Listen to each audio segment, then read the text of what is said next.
Today was the big day, and there was lots of excitement in the air. But while the skies were clear, the forecast was ominous.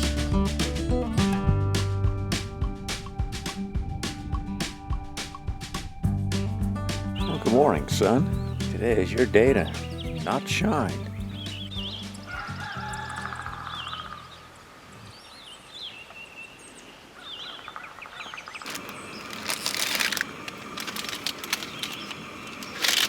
With bars.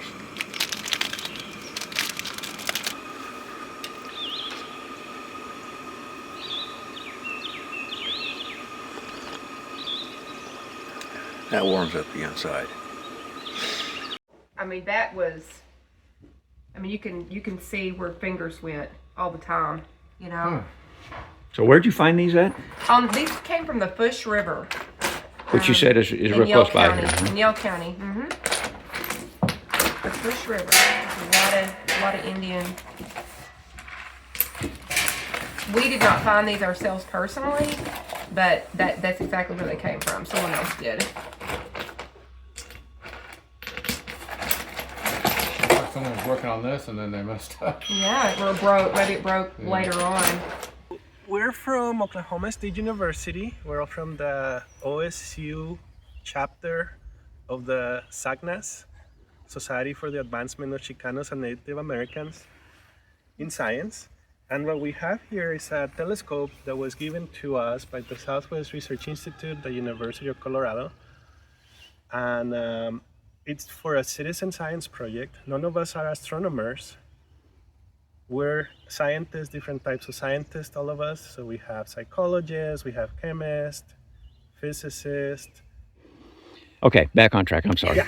So here is a telescope that was given to us by the Southwest Research Institute so that we could take part on this citizen science project.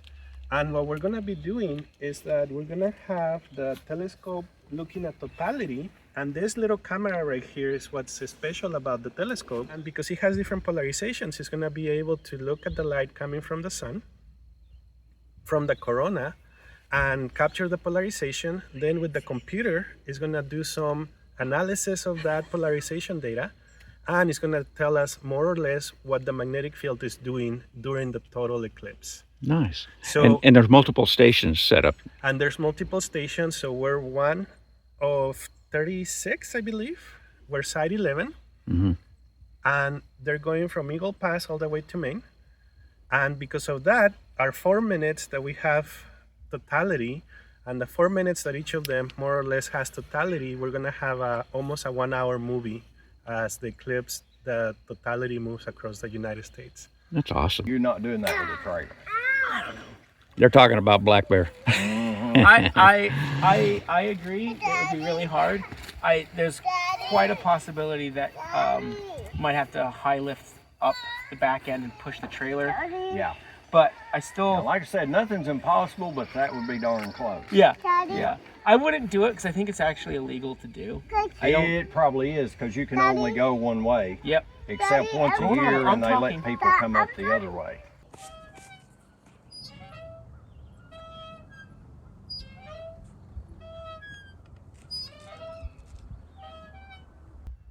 There it is. Yeah. Oh, cool. Okay, so I was too close. Are you ready for this? Okay, you guys need to wear your glasses. We're gonna all watch it happen, huh? Almost there. You guys notice the crickets are making noise?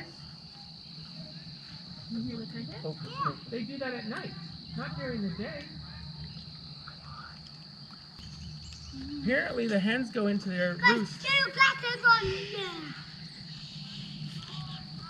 Let's clear off this table a bit, see if we see any shadows. When will we see Is it them? about time?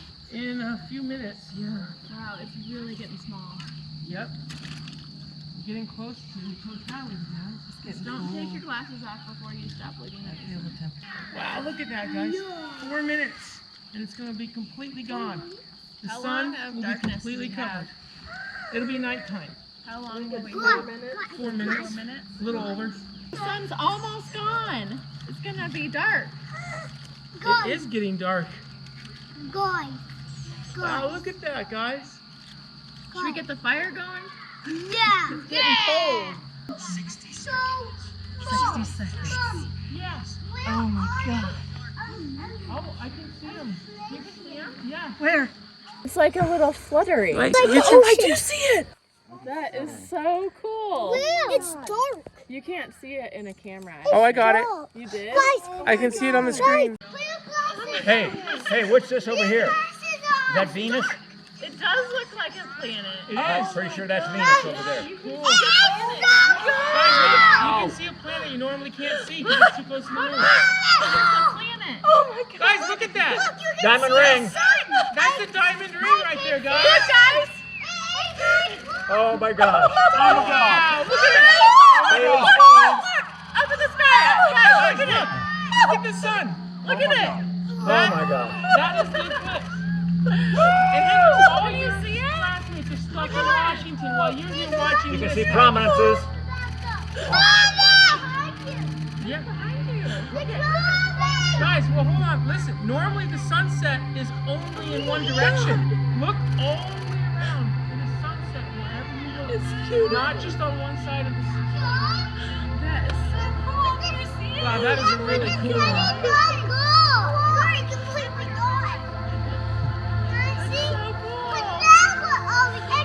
We're gonna look at it.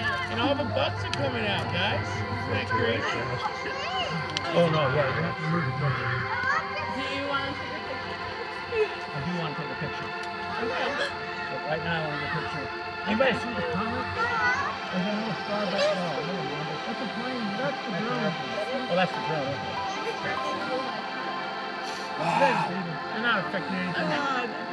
I didn't see a comet. You see a comet? There's a comet up there. That is. This is so cool. I feel like this one's cooler than the one we saw before.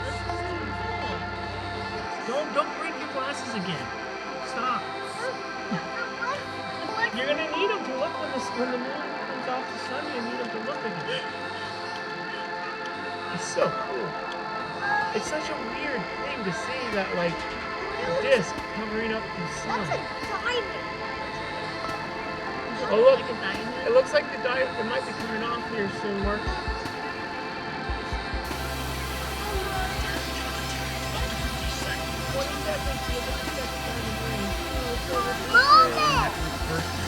You got it? You got it? Nice.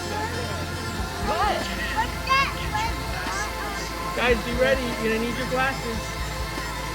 You don't need them on yet. Look, see it? See, look, the sun's poking out. Whoa!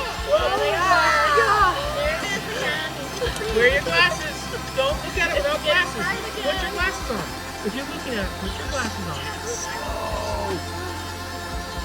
Wow. That's cool.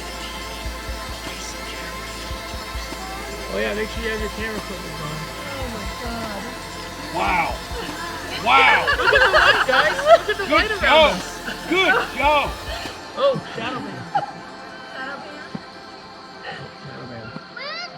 They're so cool. They're so cool.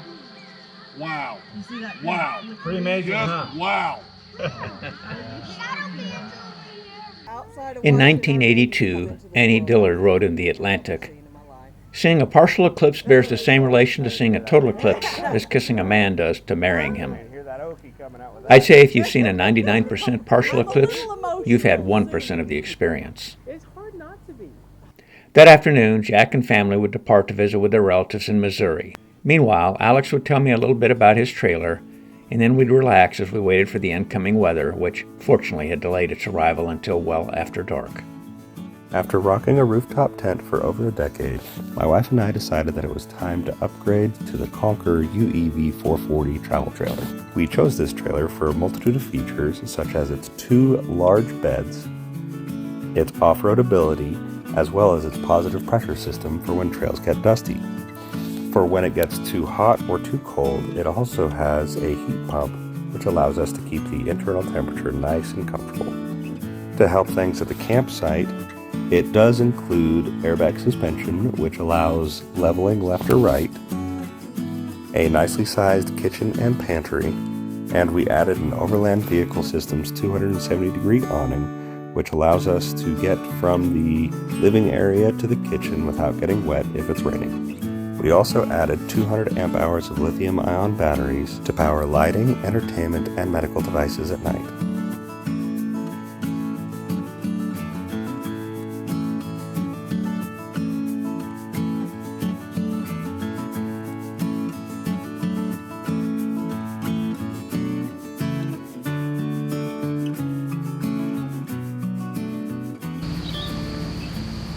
It's still just so wild thinking about what we saw. Pretty amazing experience. I didn't expect to be quite so emotional about it. I was just sitting there watching it disappear in the telescope. And then I look up and I see that diamond ring. That was something else.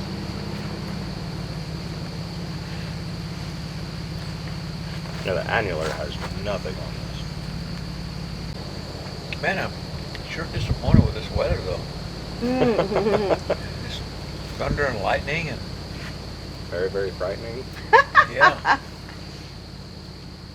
I never did see which critter it was that knocked my camera cattywampus. Creeks and non-mainstream rivers are expected to flood or remain in flood, and there is a threat to life or property and possible evacuations.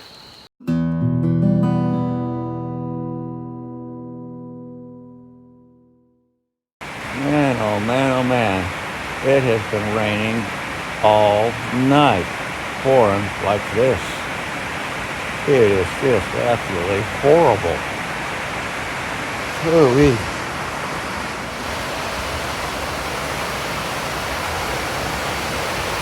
Boy, am I glad that Adrian came up with the idea of moving our rigs and tents inside this big pavilion. We are Chula 627, rolling. WRN 924 rolling. Oh, look at the bunny rabbit. A little cottontail. So Jack and Callie left yesterday. They have family up in Missouri. They wanted to go visit. Alex and Adrian are headed to they're headed to the state park here in Arkansas, where you can actually dig and see if you can find a diamond. It's yours. That was a lot of rain we had last night. That creek is a lot fuller than it was. I stopped here and took a picture of it yesterday. The creek is definitely up.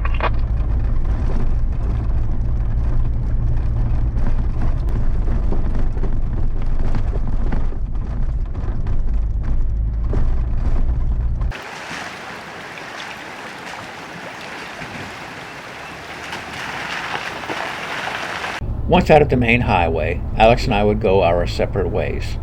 Alex would pick up his two girls who'd spent time with their grandparents, and I'd travel Blue Highways a good part of the distance back to Oklahoma City. That would include driving along the beautiful Tallahassee Skyline Drive from Mena, Arkansas to Tallahassee, Oklahoma.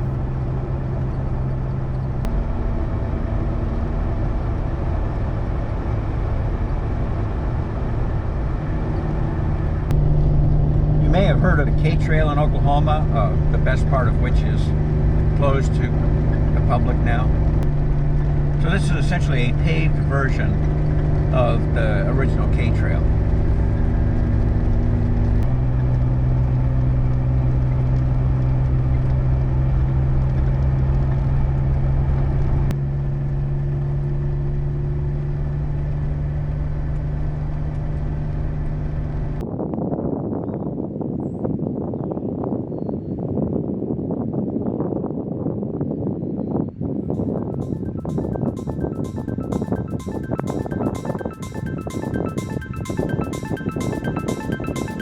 I unwittingly managed to fumble finger my windshield mounted GoPro into an unusual mode, so most of what I captured along Tallahassee Skyline Drive is still shots.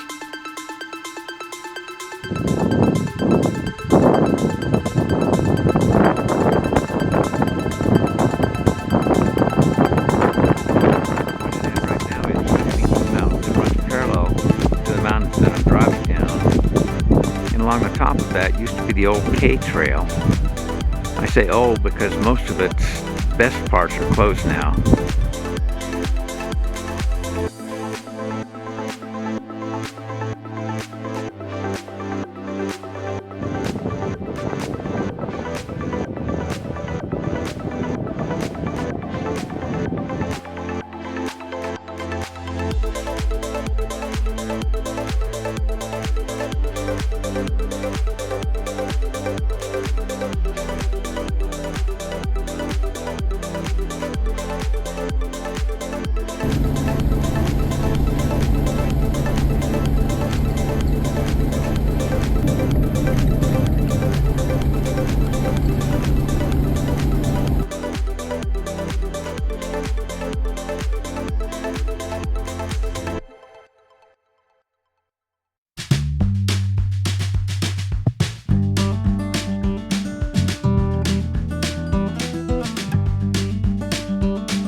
copy me?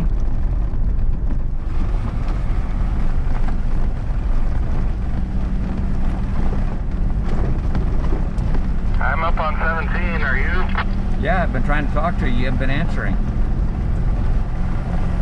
Actually, I'll try that again. Can you hear me? I've been hearing you, but you haven't been hearing me. Sorry, it was a slight problem with the settings of the radio. He forgot to turn the volume up. Hello everybody, and welcome back to my studio. Just a couple of real quick things I wanted to go over about this trip.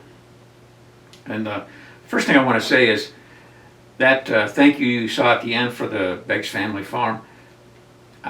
Clint, Eva, and Blake were just absolutely super cooperative and helpful for us, and we really appreciated that.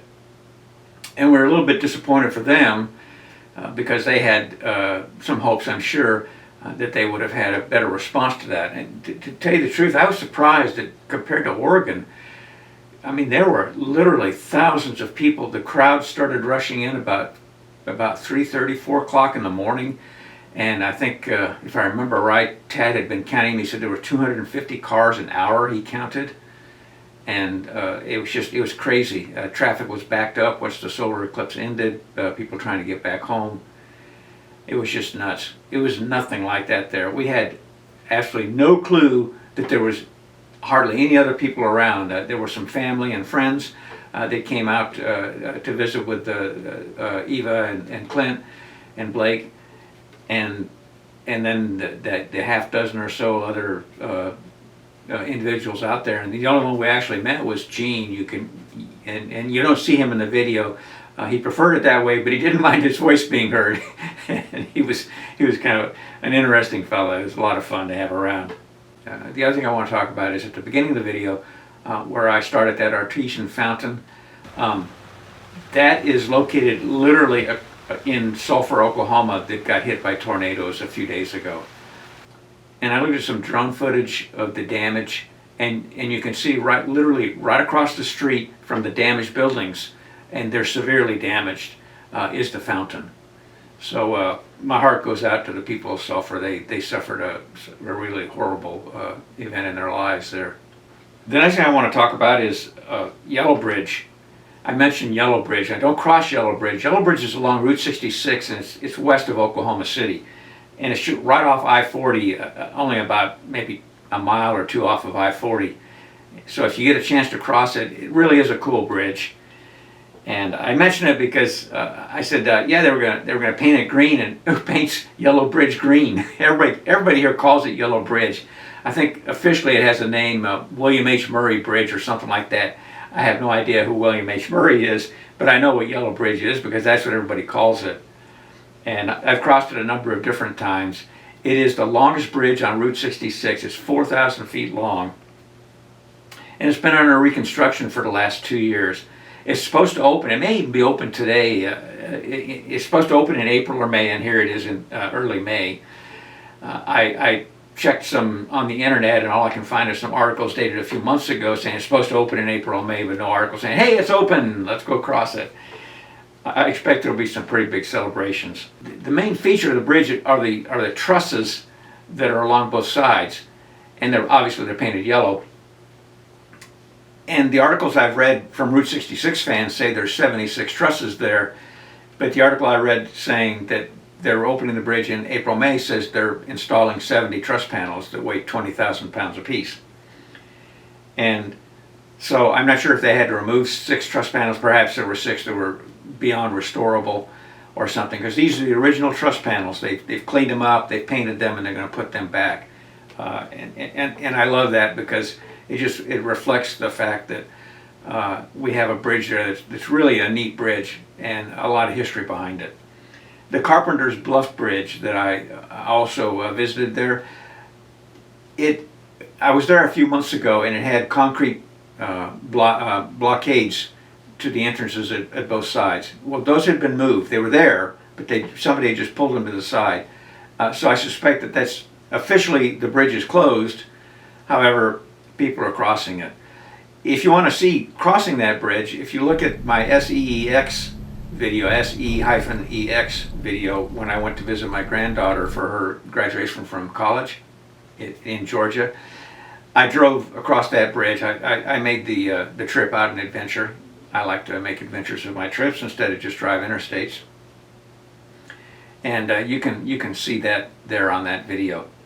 All right, and the last thing is, there was one other thing that I had hoped to share with you during that drive along the Oklahoma Adventure Trail that first day by myself, and that was at Fort Washita. It was an old Confederate fort. There's a Confederate graveyard there. I also visited that during the SEEX video, and we thought it was great because when we got there, they just had a couple of volunteers out there. They were dressed up in period uniforms, and they had a cannon, and they fired that, and I got some video of that, and I thought, man, this is really great, really, really neat. Well, this time, the reason I did not stop at Fort Washita is I'm driving along the highway. It's on the left side of the highway, and I'm driving on, and I need to turn. And there's traffic coming at me, and I swear, every one of those cars coming at me was turning into Fort Towson. There's a fence there, so I couldn't see exactly what was going on. I managed to pull up a little bit. There must have been 500 cars parked there. They were parked all over the grass lots and everything else. So when I got back home, I said, I don't know what was going on. I didn't even try and get in. I don't know what's going on, but I'm going to look it up. They were having a rendezvous. And that would have been really, really cool to see. But there was just, I mean, it was packed with people. And so it wasn't the kind of thing I wanted to spend a lot of time on. Let's see, Sulphur, Fort Washita, Yellow Bridge. That does it. And I want to thank you very much for watching the video. And thank you for being a fan of DxD Overland. Be safe out there. Explore your world.